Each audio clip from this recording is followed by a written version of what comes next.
to get grimy.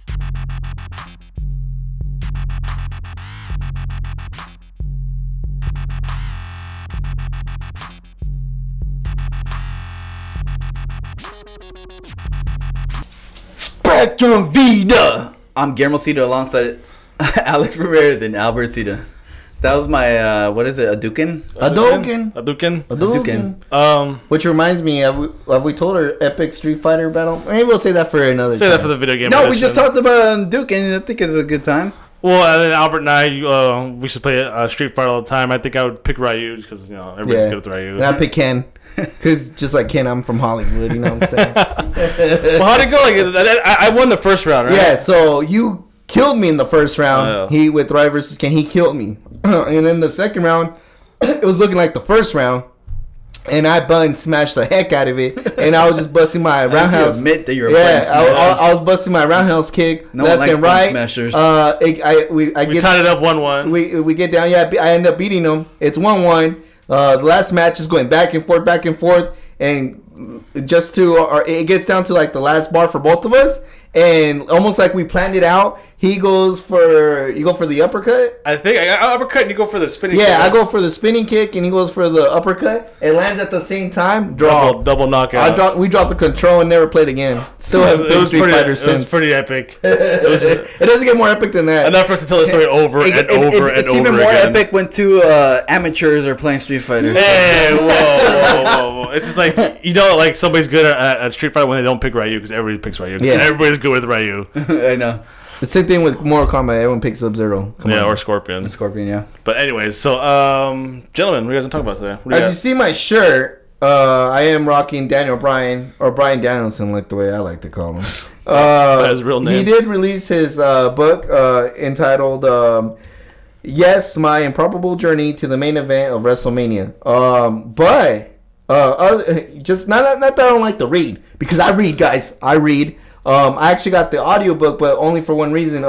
Daniel Bryan is actually the narrator in the book. Oh, yeah? He shares time with another person, but the other guy just talks about the actual WrestleMania where he won the belt. He narrates his actual career, which is awesome. I think if every wrestler would do this, I will have like stacks of audiobooks. Because I think even any autobiography, I will hear the person just to hear because it's not autobiography. Just to hear the way they say it. I mean, when he curses, he only curses a few times in the book, but when he does, he means it. Yeah. And he tells stories about back in Ring of Honor days, to even before that, how he got started, all the way up to like WWE and stuff like that. I don't want to give away too much, but I really want people to check out the audiobook because Daniel Bryan narrates it. Yeah, he narrates it, and I think it gives a different aspect to it. As you know, because I think when it comes down to it, I like seeing the shoot videos, but it's because I'm hearing it from the horse's mouth. Right. And he's literally like having a conversation with me.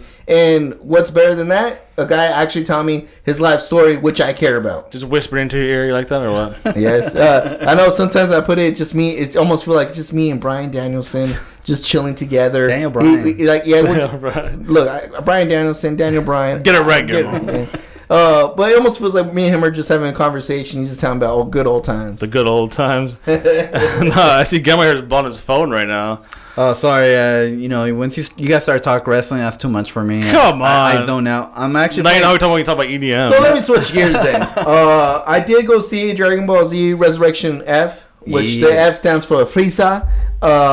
It was out for a limited time, only in a couple theaters. And only for a short amount of time. I imagine it's one of those fan events that you guys see all the time. Yeah, it was similar to it. It was like a fan event. It sucks because I had to go and watch at AMC. I don't care if AMC is listening. I don't like your theaters. It's simple as that. I'm an Edwards guy. Regal Cinema. Yeah. So anyways, but I checked it out. Dragon Ball Resurrection of F. It was really, really good. I think it had all the elements to it that the Dragon Ball Z fans, the reason why they became fans, they all had it there. They had the comedy, they had the action. We had some power ups, of course. And the intel. At least half the movie's powering up. You know that. Writer director. The director was actually one of the animators, And it was actually directed pretty good. It had its funny moments. The writing, Dragon Ball Z never had the best writing, but I thought it was pretty good. But I think the real shocker here is the actual money it's made. I think it was only out in like 2,000 theaters, and it's almost close to like $5 million or something like that. And I think the budget was only $5 million. I think they made already $50 million overseas in Japan. So it was a huge success. I liked it. But before I give you my sugar packets, what I did want to comment was it was funny. I go and I line up, and it's all people our age. Because we grew up with it, and obviously we're the ones that are going to want to watch it. And it was funny to see that the mix in there. There was half of them really fit guys wearing their fit, their Goku, trained. But which makes sense. I mean, if you grow up watching Dragon Ball Z, you're like, yeah, I want to be like Goku, raise my power level. And so a mix of them were in very good shape and healthy. And then you had the mix of the super nerds that super nerds wasn't so in shape, which I was kind of in the gray area, I was neither here or there. Anybody watching this knows what group you fit in. But and the last thing I want to comment before I give my sugar packets is I saw a couple was in the front line, and they were actually trying to do the fusion technique.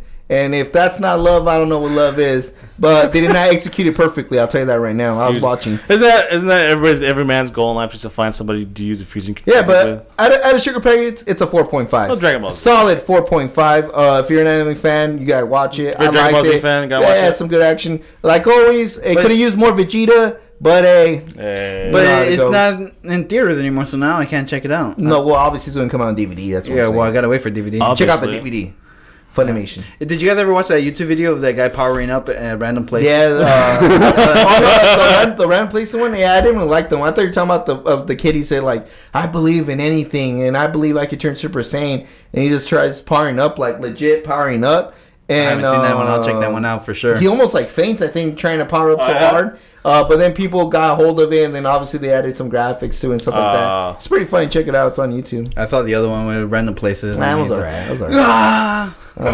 Dragon Ball Z, always good. Nice. I love Dragon Ball Z. It's always fun to talk about. It's good for little kids, our age. Drama, a lot of drama in that. Right? It's funny when we used to have the summer camps, and little kids would come up to us about they were into Dragon Ball Z Kai. Yeah. And they'd be like, "Oh, I don't know what's gonna happen," and I kind of and spoiler alert. Yeah, and I would overhear and they'd be like, "Oh, if you guys knew what." I would straight up tell them. I would, because then they would be like, "Oh, tell me, please tell me what's gonna happen." And I'll be like, "Oh, just wait till Cell comes out." And they're like, "Who's Cell?" Yeah, you become the expert. They come like, "Hey, man, so." Because Gamma remembers me. It's funny. The first time we got a computer and a printer, you know what I printed out? The power levels of all the and so I memorized all the power levels. And these kids were coming out like, "Oh, so what power level is Vegeta when he gets an Namek?" And I'm like, 18,000, bro. So obviously he's not there. So I know all of them. When when Piccolo absorbs.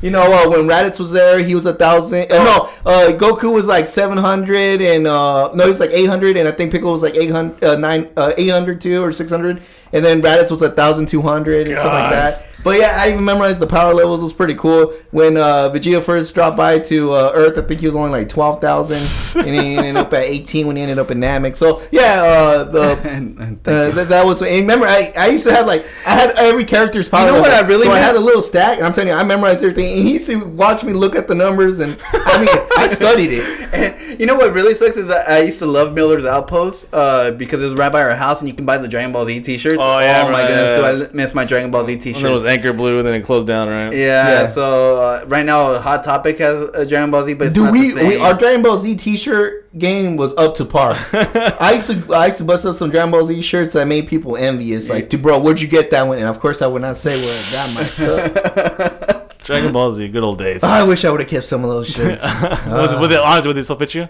No. Exactly. No, I was extra small back then. Is that it for today? Yeah, that's it. I mean, unless you guys want to see me play my Vegas. Whoa, bro. No free plug in here yet. No apps yet. Thanks everybody for listening. Thank you very much. Kapow.